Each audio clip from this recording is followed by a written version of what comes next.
When I think back on that period of my life, it's like remembering a storm that rolled in quietly without warning and then refused to leave. At first, it was just a shift in the atmosphere, subtle, almost ignorable. But then it grew darker, heavier, suffocating, until it felt like my entire home was no longer mine. And at the center of it all was her, my dad's at the time girlfriend. I hated her from the beginning. That's not something I'm proud to admit. Usually, when a new person enters your family's orbit, you try to keep an open mind. You want to believe your parent is making a good choice, that maybe this person will make them happy. But there was nothing good about her. Not from the first handshake, not from the fake smile she wore that never reached her eyes. She was petty, mean, the kind of woman who found pleasure in tiny cruelties. And she was homophobic, loud about it, unashamed. She'd spit out her opinions at the dinner table like venom, laughing at things that weren't jokes, putting people down for sport. She carried herself like she was untouchable, as if she'd been crowned queen of the household the moment she walked in the door. And my dad, well, he was blind to it. Maybe he was too smitten, maybe too desperate not to be alone. Whatever the reason, he let her set the tone. And the tone was hell. At first, I tried to ignore her.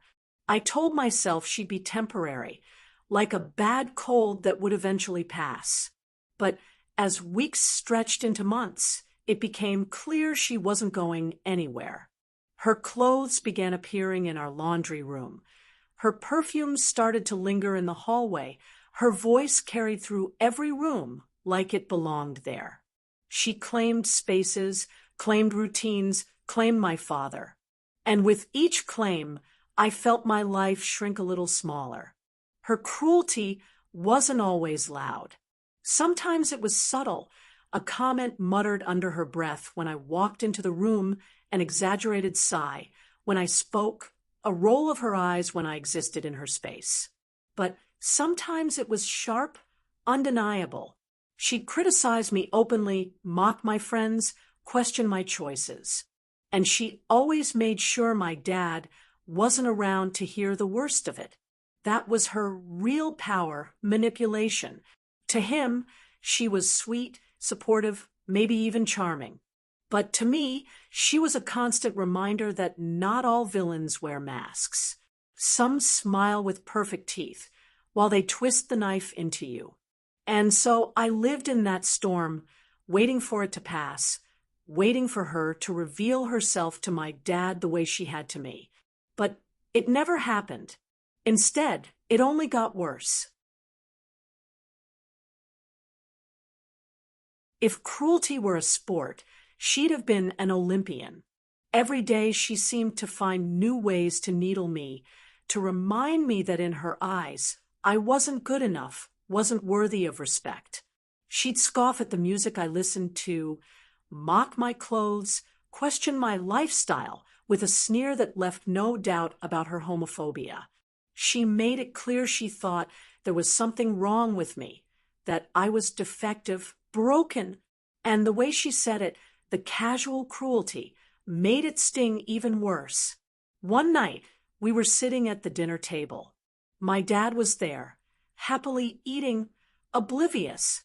She turned to me and said, "You know, people like you always end up alone. Nobody really wants to deal with that nonsense forever." My fork froze halfway to my mouth. My dad didn't even look up from his plate. Maybe he didn't hear her. Maybe he chose not to. But I heard, and it lodged in me like a splinter. It wasn't just the words. It was the glee behind them. She wanted to hurt me. She enjoyed it. That night, I lay in bed staring at the ceiling, my chest tight, my mind replaying her voice over and over.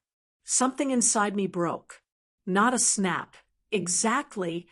More like a crack that had been forming for months finally gave way. I couldn't just take it anymore. I couldn't just swallow her poison and pretend it didn't burn. Something had to give.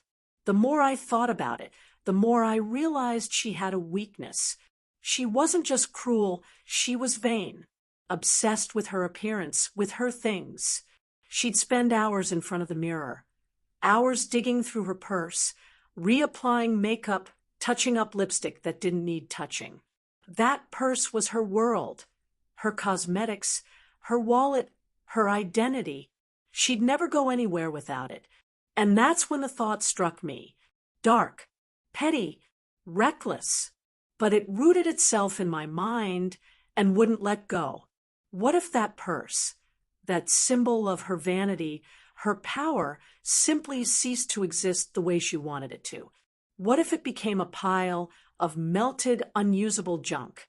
At first, I laughed it off. Too cruel, too stupid, too risky. But the more I replayed her voice in my head, the more it started to sound like justice. Planning revenge is a strange thing. It's both intoxicating and terrifying.